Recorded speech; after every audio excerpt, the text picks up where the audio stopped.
Hi everyone, I don't know how I am going to make this video today. आज के video के लिए मैं कुछ खास प्रिपेयर नहीं हूँ। This video basically is just a response to one of my subscriber from Nepal, miss Swati. She asked me a question is कि did I go through postpartum depression? If yes, then how did I come out of it?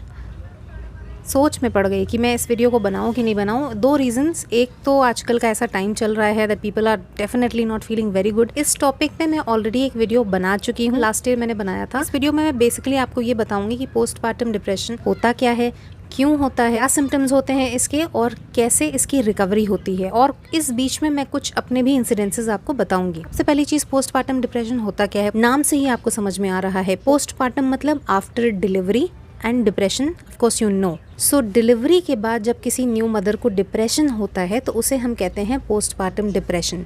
WHO के statistics के मुताबिक 22% Indian females post delivery suffer from postpartum depression. Irony is कि इसके बारे में बहुत बात नहीं करी जाती है। यही कह लीजिए, इसको लेके बहुत ज़्यादा अवेयरनेस नहीं है हमारी सोसाइटी में। मैं ज़्यादा दूर नहीं जा रही हूँ, अपने ही आसपास की अगर बात करी जाए, व्हेन आई हैड इट तो मुझे ही बोला जाता था, my family and friends used to say कि भाई you have all the reason to be happy, you have all the reason to be cheerful, why are you crying? And सच बताऊँ तो मेरे पास भी इसका कोई जवाब नहीं था। पोस्टपार्टम डिप्रेशन जनरली हफ्ते 10 दिन के बाद स्टार्ट होता है and it continues for good 3-4 months और कई केसेस में तो ये 1 साल 1.5 साल तक भी चलता है। मैं आपको एक छोटी सी अपनी स्टोरी सुनाती हूँ। मेरी प्रेगनेंसी बहुत स्मूथ थी, सुपर स्मूथ थी। अबाउट 9 मंथ्स में जिम जाती थी। I used to lift weights, I used to exercise, I was super active. I continued my job delivery के 1 दिन पहले तक, 2 दिन पहले तक। Then I delivered a baby. 1 हफ्ता तक बिल्कुल सब ठीक था। 1 हफ्ते के बाद आई don't know how and when I started feeling very low से मेरा मतलब है कि मुझे बिना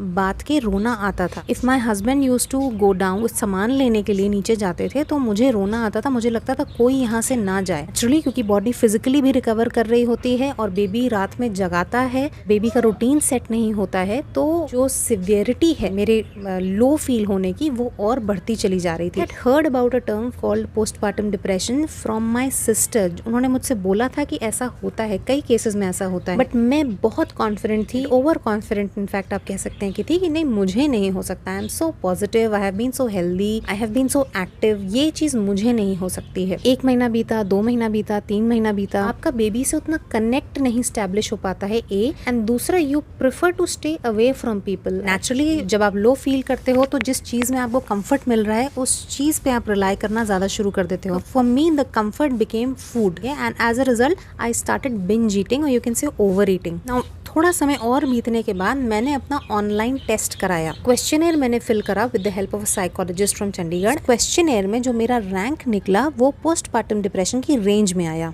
डाउट था वो अब कंफर्म हो गया। जनरली पोस्टपार्टम डिप्रेशन होने पे जो मदर्स एक्सपीरियंस करती हैं सिम्टम्स, वो सिम्टम्स होते हैं जैसे फर्स्ट है आपको बेबी से कनेक्ट नहीं होगा, दूसरा होगा आप अपने ऊपर कंप्लीटली ध्यान देना बंद कर दोगे, तीसरा होगा कि आप अपने आप को विड्रॉ कर लोगे, लोगों से मिलना जुलना आपको अच्छा नहीं लगेगा, चौथा जैसा कि मैंने बताया कि आप कंफर्ट ढूंढने लग जाते हो जिस चीज में, वो चीज आप करने लग जाते हो। लाइक मेरे केस में it was food, so I started binge eating. Feelings ऐसी आने लगती है to run away from everything, from everyone. ये क्या हो गया है मेरी लाइफ में, my whole world has turned topsy turvy, तो just let me run away from everything and everyone. आप खुद के ऊपर ध्यान देना बंद कर देते हो। सिंपल थिंग्स जो ब्रश करना, नहाना, ये सब चीजें बहुत ही बर्डन वाली चीजें लगने लग जाती हैं। एक चीज होगी, आपको छोटी छोटी बात पे रोना आना शुरू हो जाएगा, छोटी छोटी बात आपको बुरी लगने लग जाएगी और कभी कभी बिना बात के भी आपको रोना आने लग जाएगा। ये कुछ ऐसे बेसिक सिम्टम्स हैं जिनको समझ के आप आइडेंटिफाई कर सकते हैं या एटलीस्ट उस डायरेक्शन में बढ़ सकते हैं, हाँ मुझे शायद PPD है। And next step should be to consult a doctor, to be more precise a psychologist, और you can even get in touch with your gynaecologist.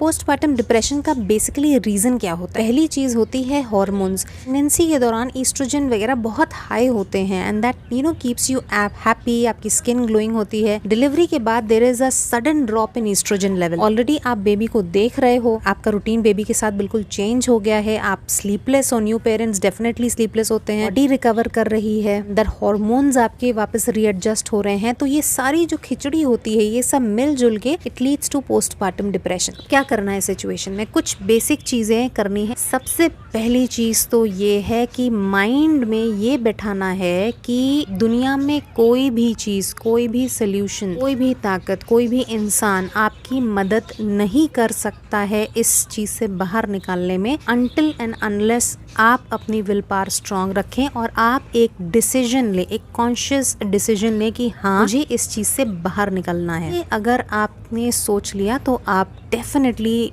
चल पड़ेंगे on the road to recovery. Second होता है कि आप अपना energy level बढ़ाइए। How? हम सबको पता है that sun is the ultimate source of energy. So दिन में 15-20 मिनट की धूप जरूर लीजिए, ये आपकी बॉडी को चार्ज कर देता है। और इनफैक्ट आप बेबी के साथ ही स्ट्रोलर लेके बाहर जा सकते हैं टहलने के लिए। बाहर आप नहीं जा सकते हैं जैसे कि आजकल का टाइम है, तो you can be in your balcony या घर के किसी भी ऐसे कोने में आप थोड़ी देर बैठ सकते हैं जहाँ सनलाइट आती है। सेकेंड, थोड़ी देर आप ओपन एयर या खुले में ज़रूर बैठिए। या इसका एक ऑल्टरनेटिव है, मॉर्निंग में जब आप उठिए या जिस टाइम भी आप उठिए, आप अपने घर के खिड़की दरवाजे मॉर्निंग में ज़रूर खोल दीजिए ताकि फ्रेश एयर घर में सर्कुलेट कर जाए। तीसरा और बहुत इंपॉर्टेंट है, अपने स्लीप पैटर्न पे ज़रूर काम करिए। पुराने लोग कहते हैं कि स्लीप व्हेन द बेबी स्लीप्स, तो इस चीज़ को बहुत एक्टिवली समझिए कि जब बेबी आपका सो रहा है उस वक्त सोने की कोशिश करिए। अगर नहीं सोना है तो एटलीस्ट रिलैक्स करिए, क्योंकि हम मदर्स कभी कभी सुपर मॉम बनना चाहते हैं या सुपर मॉम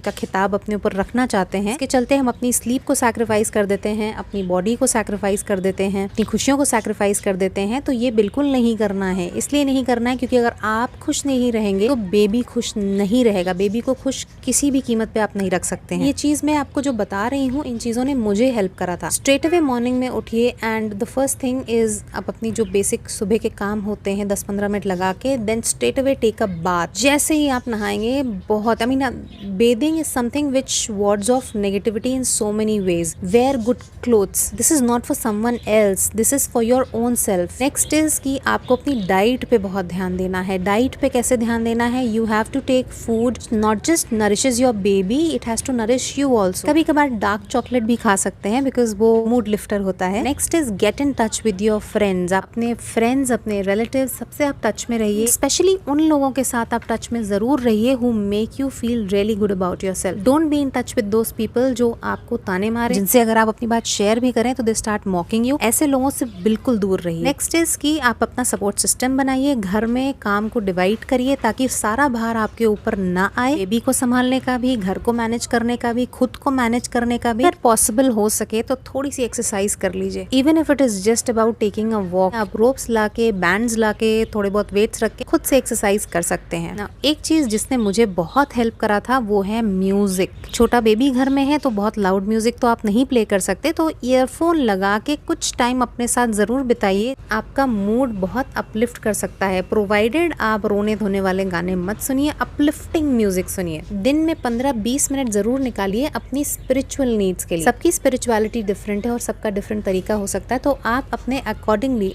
थोड़ा सा टाइम जरूर निकालिए, fulfil your spiritual needs. Baby की मालिश जरूर करिए, क्योंकि पोस्टपार्टम डिप्रेशन में एस्पेक्ट ये होता है कि माँ का बच्चे से बहुत कनेक्ट नहीं स्टैब्लिश हो पाता है। साइंटिफिकली इस चीज को प्रूव करा गया है कि पोस्टपार्टम डिप्रेशन में मालिश एक बहुत बड़ा प्लस पॉइंट होता है। सो अपने बेबी की मालिश आप खुद करिए। The touch is going to help you in developing a bond with your baby. और एक फ्रेज इसको जरूर याद रखिए, which is this too shall pass. ये निकल जाएगा। जितनी जल्दी आप इस पे काम करना शुरू करेंगे उतनी जल्दी आप रिकवर करेंगे। ना ये कुछ ऐसे टिप्स हैं या ऐसे सजेशंस हैं कह लीजिए जो मैंने अपने ऊपर यूज करे थे and I found them super helpful. इन सबको अप्लाई करने के बाद भी अगर आपको लगे कि आप रिकवर नहीं कर पा रहे, then you must definitely consult your gynecologist or your psychologist. Family members को मैं एक छोटा सा मैसेज देना चाहूंगी, चाहे वो हस्बैंड हो, आपके इन-लॉज हो, आपके पेरेंट्स हो, आपके सिबलिंग्स हो, घर में जो कोई भी आपके साथ रह रहा है, postpartum depression is not a women's fault. ये एक मदर की कोई गलती नहीं होती है या वो जानबूझ के सिचुएशन में नहीं आती है। It is simply a play of hormones. उसकी बॉडी में प्रेगनेंसी और डिलीवरी के बाद जो हॉर्मोन्स का रीएडजस्टमेंट हो रहा होता है, उसकी बॉडी में जो रिकवरी चल रही होती है, इसके चलते ये इशू क्रिएट होता है। ये डेफिनेटली ट्रीटेबल है। अगर आप पिच इन करके थोड़ी सी हेल्प कर देंगे तो ये और जल्दी ठीक हो जाएगा। थोड़ा सा आप पिच इन करके उसकी हेल्प कर देंगे तो वो बहुत जल्दी रिकवर होगी। Because if the mother is not happy then she won't be able to raise a happy child. So miss Swati from Nepal, I hope आपको आंसर मिल गया होगा आपके क्वेश्चन का। शुरू में मुझे लगा कि मुझे शायद वीडियो अभी नहीं बनाना चाहिए, it is too early to share my journey, क्योंकि आपने पूछा है तो I am definitely there for all the new mothers out there. That's all for today. ये मेरी पोस्टपार्टम डिप्रेशन की जर्नी थी। शेयर करिए इस वीडियो को ताकि और भी न्यू मदर्स की हेल्प हो पाए। ना सिर्फ न्यू मदर्स को शेयर करिए, उनकी फैमिली मेंबर्स को भी शेयर करिए, वो भी इस इशू के बारे में जाने और थोड़ी सी हमारी सोसाइटी में पोस्टपार्टम डिप्रेशन को लेके अवेयरनेस बढ़े। I will see you very soon in the next video. Bye for now.